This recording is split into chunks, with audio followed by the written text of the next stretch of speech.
Hey folks, welcome to the Dennis Miller Show. I am the aforementioned Mr. Miller. The Wasilla Warriors, to strive, to seek, to find, and not to yield. We are joined now for the beginning of the show by the point guard on the 1982 state champion Wasilla Warriors. This young Sarah Palin. Sarah, how are you? Hey, I am doing great. How are you? What's up, kiddo? I'm just waiting to go sign some books. I hope you're going to help me you're gonna have some books so people can hear this message. I'm hoping Obamacare covers carpal tunnel syndrome, because after these 2 weeks, you're going to have a swollen wrist. Now, listen, first off, 300,000 copies of this book sold in the first day. So mazel tov to you. That's an amazing achievement. And also, as somebody who voted for you, I want to thank you for being a good soldier to John McCain. I didn't think McCain ran a perfect campaign, but I thought you were a perfect lieutenant for him. Good on you. Thank you so much. I appreciate that, and I appreciate that you get it, especially there in your celebrity world that you are in. Oh, yeah. You're one of the few who gets it. I'm wearing ermine right now and fur, and I've got diamonds on, and I've got some Courvoisier and a golden goblet. Now, listen, I have to ask you a couple things about the ramp-up process. First off, am I missing this, or I thought I remembered, did your son not go to Iraq in the morning of the Charlie Gibson interview? Yeah, that was his deployment ceremony, which I spoke at as the governor of Alaska, and I got to say, see you soon, son.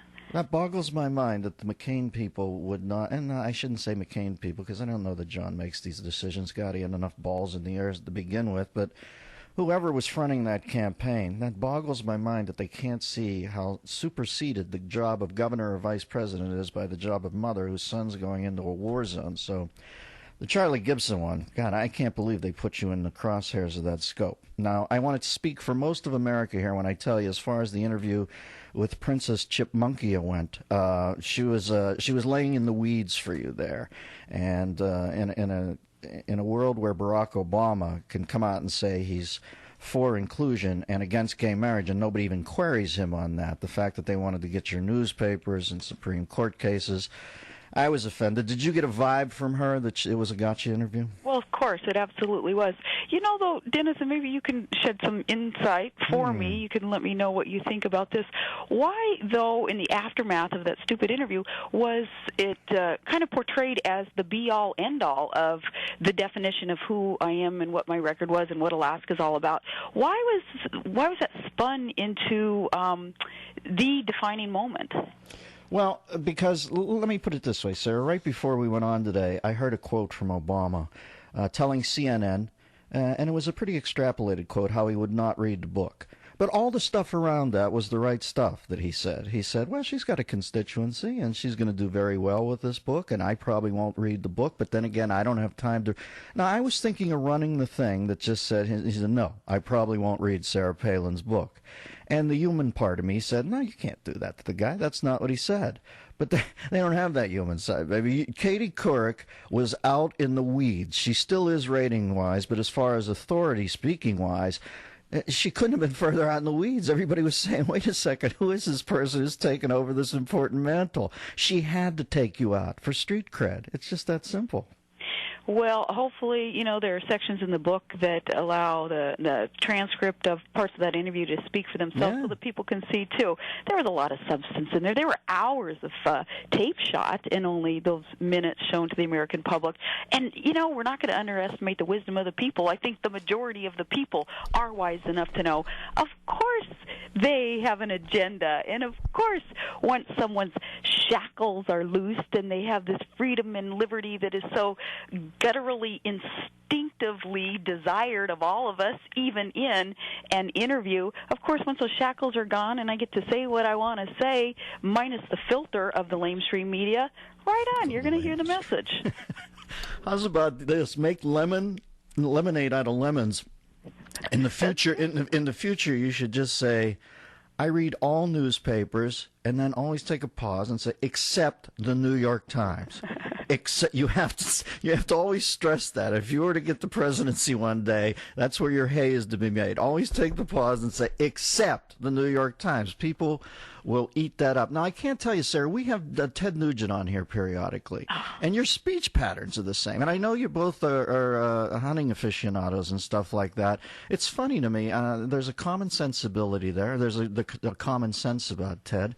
And this whole thing about geniuses in the White House, I haven't seen many geniuses over the years, but I have seen a lot of people who don't use their head. And I like the way you use your head. I think you could have done Katie Couric's job. I don't think she could have been governor of Alaska for 3 days. Tell me, how did you write Alaska? How does that translate to the USA?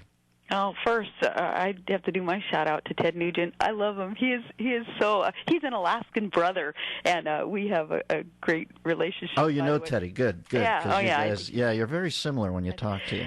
You know what? It's not just me though in Alaska with an independent, pro-American spirit, pioneering spirit. Certainly that's how I was raised, and that's what has led me to the political decisions that I've made. It's most everyone up there in Alaska. What I was able to do as governor up there was take on the political machine within the GOP, and had to take on, of course, the Dems machine too, and just kind of not care what they or it would say or do to me, but just knowing that, I was going to get out there and fight for what was right for Alaska, and that was ramping up resource development while we protect the environment and rein in the rate of growth of government, and start implementing things like earmark reform in our state so that Alaska wouldn't be seen as this huge taker from the federal government, but that we would be more self-sufficient and self-determined. Just implementing some very, very common sense principles based on the free market and based on, I guess,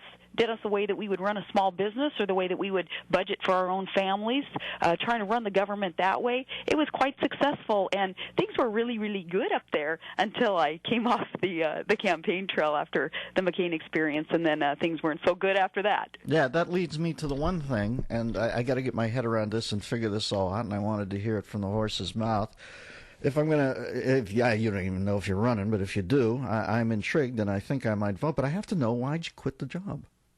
Why did I leave the government? Yeah, why did you? Yeah, well, I didn't mean to be nasty saying quit, but no. leave, well, quit, whatever. I was heading into a lame duck session, my last legislative session, and I wasn't going to seek another term. So usually, a normal politician would just kind of hunker down in a lame duck session, be ineffective, and start traveling and serving on boards and commissions to beef up their resume, and not necessarily be in the position to affect a whole lot of change.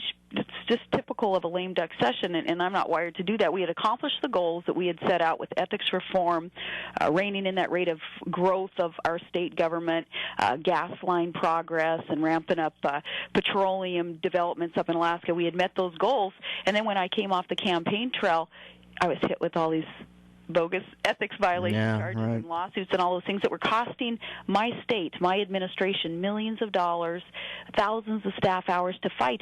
And because of those opposition researchers that flew up by the plane load in the campaign to try to destroy my administration, it resulted in a new normal that was quite distractive for my conservative agenda in my administration. So the smart thing to do and the fair thing to do for Alaskans, hand the reins over to the lieutenant governor who shared with me the same conservative agenda. He is ushering that through in this final year in office. He could take over, and I could get out there and fight even harder for Alaskans. And they're not doing death to him by 1,000 cuts. In other words, he can work relatively unencumbered. No.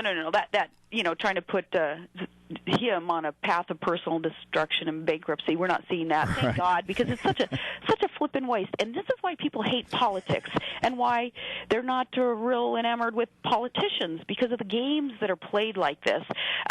It's brutal and it's unnecessary, and it keeps good people out of public service. What I want to show people is you can plow through the crap, you can get through it, and look where I am today. I'm still standing, and I have, I think, a louder megaphone than I had when I was the governor of Alaska. So despite what they tried to do to my administration, and I don't care what they try to do to me personally, but what they tried to do to my administration and my family, hey, we got through it, and look where we are today. We're in a better position, Dennis, to fight for resource development, energy independence for Alaska and for America with where we are today. Well, listen, I know Alaska's big on bears, and the thing I always dug about you is you will rake somebody if they go near the cubs. So good on you, kid. I like that about you, that don't mess with the family. They can go after you on all the crap, but when they start going after the family, I would get as pissed off as you were. We'll talk to Sarah after the break, and we're going to take some phone calls. 866-99-Dennis. She's with us for another segment. This is former Alaska governor, 2008 Republican vice presidential candidate, and author of the new book, Going Rogue, An American Life, Sarah Palin. Right after this, Dennis Miller Show.